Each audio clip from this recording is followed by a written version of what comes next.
Guys, for today's video, sa tingin ko kailangan natin magkaroon ng comparison between time deposit and savings account. Bakit? Well, kasi ang nakikita kasi natin dito, lagi na lang yung nalalak yung pera mo, tapos parang advantage ng savings is hindi malalaki yung pera mo at the same interest rate, di ba? Parang yun yung mostly na disadvantage ng time deposit. Pero may advantage ba ang pagkakaroon ng time deposit over sa mga savings account? Well, samahan niyo ako, pag-usapan natin yan. Sit back and let's discuss. Coming right up.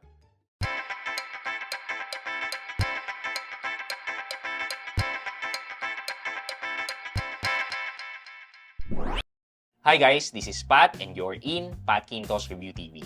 So if you're new here in my channel, I do reviews about entrepreneurship, small business, and personal finance na meron akong experience at ginawa ko na yan ng videos and playlists na makita nyo dito sa taas. At kung bago ka dito sa channel ko, you may want to consider subscribing to my channel. Okay guys, so dahil nagkaroon na tayo ng serye ng pag-review ng time deposit, maganda na rin na pag-usapan natin kung ano ba ang advantage ng time deposit versus sa savings account. And we're talking about banks na nagtatransact online or mga digital banks. Kasi kung traditional banks, medyo hindi kagandahan ng interest rate. Mostly siguro yung mga magbabank sa mga traditional banks is yung mga mayayaman talaga at saka mga business, yan. Pero for our review, we'll focus on banks na nagtatransact online like digital bank. So, ano ba ang advantage ang meron ang time deposit over sa savings? Well, unang-una sa lahat is mas malaki talaga ang interest rate ng mga time deposit. Yung 7.5% to 8% or meron pa 9%, kung merong 9%, napakataas na niyan. Kung i-compare natin kay savings, hindi naman din na ganun kataasan ng mga interest ng mga savings account. So, yan yung unang-una. Pangalawang reason natin is naka-lock in ang pera natin. O, isa yan sa malaking disadvantage, di ba? Naka-lock in ang pera mo. Well, time deposit is for attaining a goal. Either short-term or long-term goal. Meron kang pinag-iipunan talaga. Hindi mo dyan ilalagay yung pera mo na emergency fund, hindi yon. Hindi rin yung perang ginagamit mo on a weekly, daily, monthly basis. Hindi rin yun ang ilalagay mong pera dyan. Ang ilalagay mong pera dyan ay investment. So basically, meron kang emergency fund, meron kang panggastos na ginagamit, plus meron ka pang investment. Yung extra pera mo na hindi mo talaga ginagalaw, na iniipon mo talaga, for example, sa case namin, pambili namin ng bahay, pinag-iipunan namin. So, yung perang yun, pwede kong ilagay as time deposit na mag-earn pa ng mas malaking interest. So, di ba, meron kaming emergency fund, meron kaming panggastos araw-araw, pang-weekly. Iyon, nakahiwalay yun. And nakahiwalay din yung savings namin para sa bahay na pinag-iipunan namin.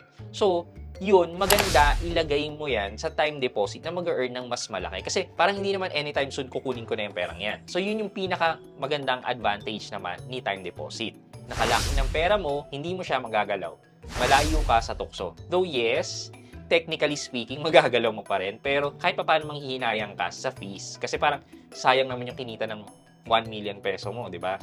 Yung parang gano'n. Pangatlo is guaranteed returns. Ano ibig sabihin? Well, sa mga savings, sa mga digital banks natin ngayon, di ba? Yung mga may matataas na savings. For example na lang, si Maya nag-start ng 6%. CBAC 6% din. And then eventually bumaba sila, di ba? Bumaba sila kasi promotional lang ang interest rate nila. Kapag naka-time deposit ka, guaranteed yung interest na binigay sa'yo. So pag sinabi nila 6.5% yan for 12 months, then yung 6.5% na yun, makukuha mo yun for 12 months. Sure ka na makukuha mo yung 6.5% ng pera mo sa 12 months. Hindi katulad ng savings na medyo uncertain, di ba? Dahil promo rate lang yung binibigay nila sa atin na anytime pwedeng magbago yung interest rate. Lastly, syempre, dahil naka-lock away yung pera natin sa time deposit, well, nagke-create tayo sa sarili natin ng disiplina.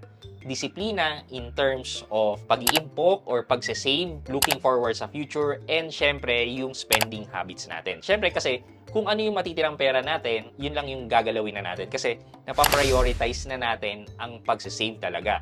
Kasi kapag naglagay ka ng pera naman sa savings, liquid yan madali mong kunin. 'Di ba? Hindi ka talaga parang nag-iipon kasi anytime pwede mong galawin yung pera dyan.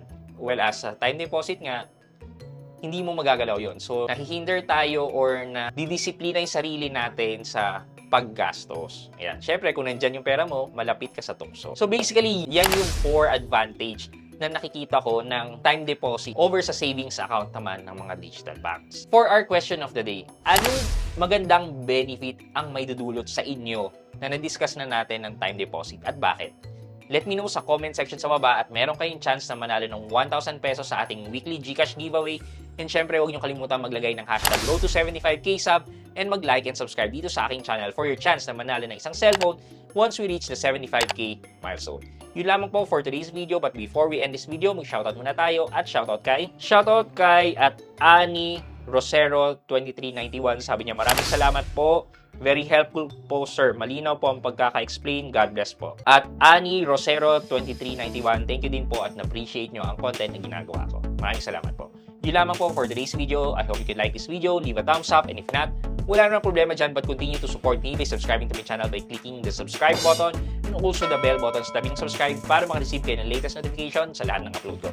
Again guys, this is Pat Quinto and you're in Pat Quinto's Review TV. Bye-bye!